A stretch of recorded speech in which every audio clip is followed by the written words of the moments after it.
First, I didn't realize it was abuse because I wasn't being physically abused. It was the little things like, the things he said and the way he treated me. And it just constantly got worse. And when I tried to explain that to people, they told me, men and women, that I was being too sensitive and that I misunderstood.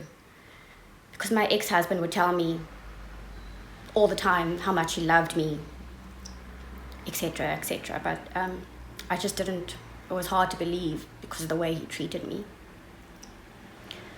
And we had a very bad divorce. I found myself destitute, and I found a place to stay in Muizenberg. And things seemed okay. I found a part-time job, but I never received any counseling, so I was, sort of self-medicating. And it was just hard. I was more like in survival mode. I wasn't really dealing with the abuse. So I drank a bit, just to kind of numb the pain and deal with it. And things just steadily got worse again. And I ended up having nowhere to go. And I did an internet search, and I found St. Anne's Homes. And I came here in August 2018, and my life changed.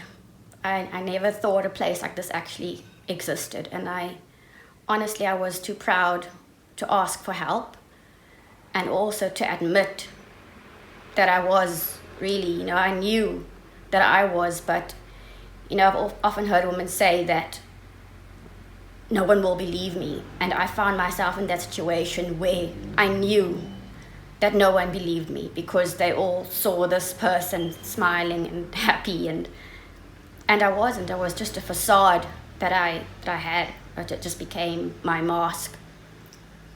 And coming here and really just the help I've received, and I found a new family, and I feel that I'm slowly healing, but I take things one day at a time.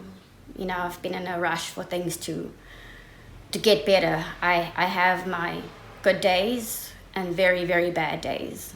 I'm dealing with panic attacks and post-traumatic stress disorder, and I take medication to cope with that.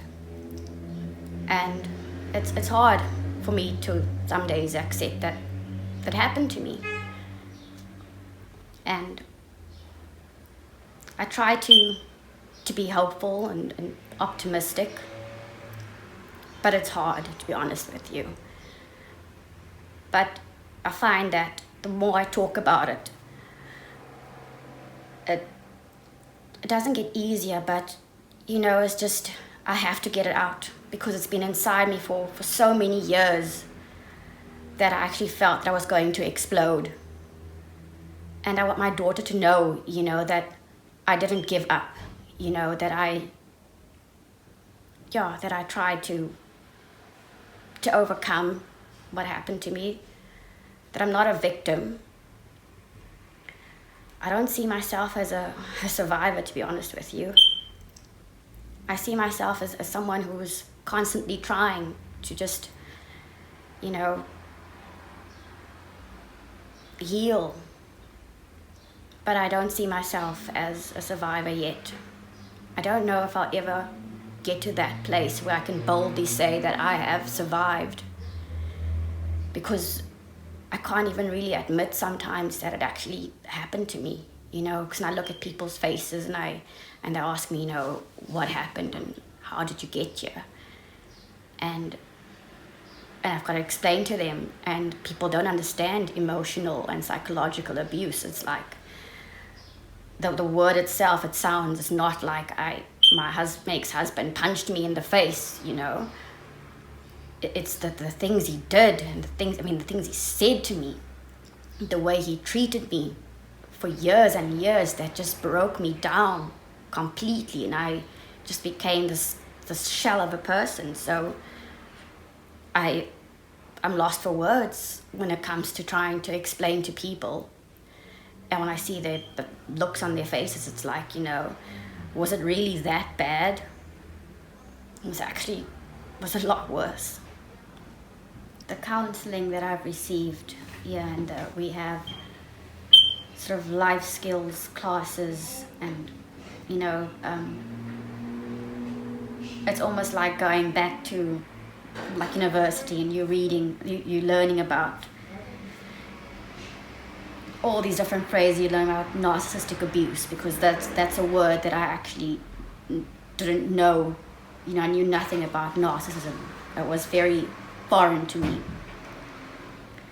And when I started learning about that at St. Anne's, it was like, my ex-husband did this, he said that. It's exactly what I experienced. It was just a big eye-opener. I kind of lost touch with reality through this abuse that I went through. That for me, I'm discovering everything all over again, I love being outside in the garden. For me, I'm just learned to appreciate the little things in life and finding joy in those little things before that that kind of took for granted, because it wasn't as impressive enough to my ex, because it was always about him. Everything was, what he said was more important than what I said, and what he liked mattered more. Everything I liked was just very trivial and, stupid.